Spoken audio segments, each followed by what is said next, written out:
Well, why don't we go on a little tour of Drummond Street? This is one of my favorite shops. Oh, I love this.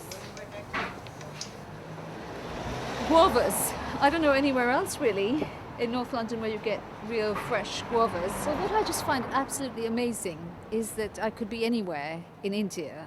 I am in London and there are things that are specific to London, but everything reminds me of home. It's the sights and the sounds and the smells, really what Reynos Papadopoulos would call nostalgic disorientation. That's what I feel like when I'm here. And this relates really well to the theme of this issue of the Journal of Family Therapy, which will be published in May, which is about cultural differences, similarities and universalities, both and. So really I think it's about both. We could actually think about the similarities, and Peter Rober does in his article, where he talks about similarities as shared humanities. Or we could focus on the cultural differences, like some of the other articles in this issue do. You'll see in the podcast by Peter Rober that he focuses much more on what he calls shared humanities, and he concludes his podcast by saying, "We're different, yet we are the same."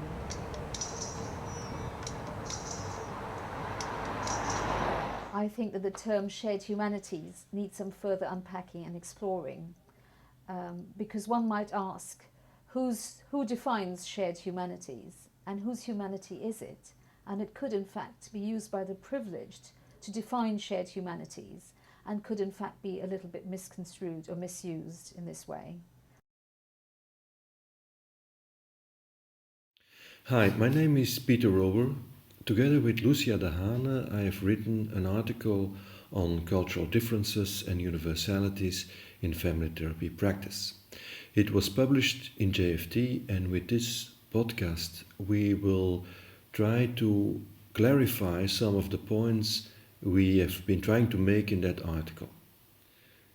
When we look at family therapy literature on working with families from another culture, there are two concepts that are very often emphasized. One concept is cultural differences, and the other is cultural competence. And very often the cultural competence of the therapist is considered to be the answer to the difficulty of working with cultural differences.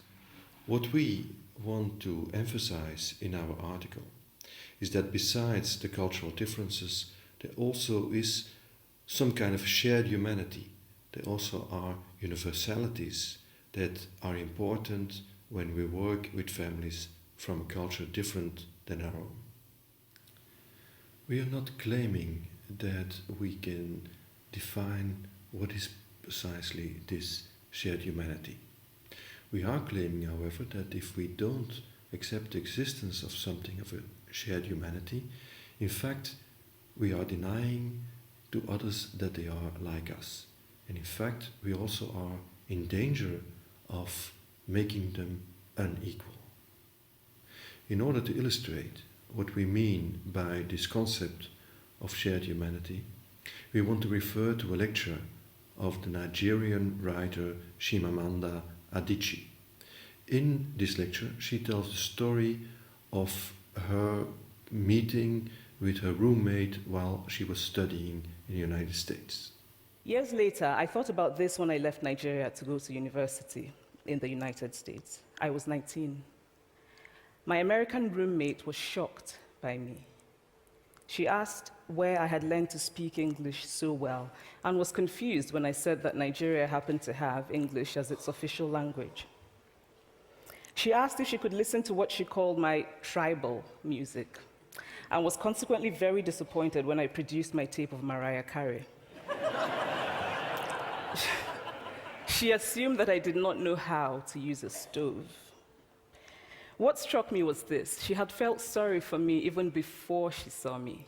Her default position toward me, as an African, was a kind of patronizing, well-meaning pity. My roommate had a single story of Africa, a single story of catastrophe.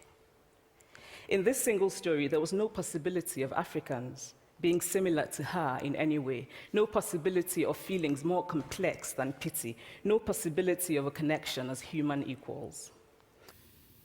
In her lecture, Adichie recounts how the roommate only expected to see cultural differences and how, in fact, she was denied being similar to this American roommate.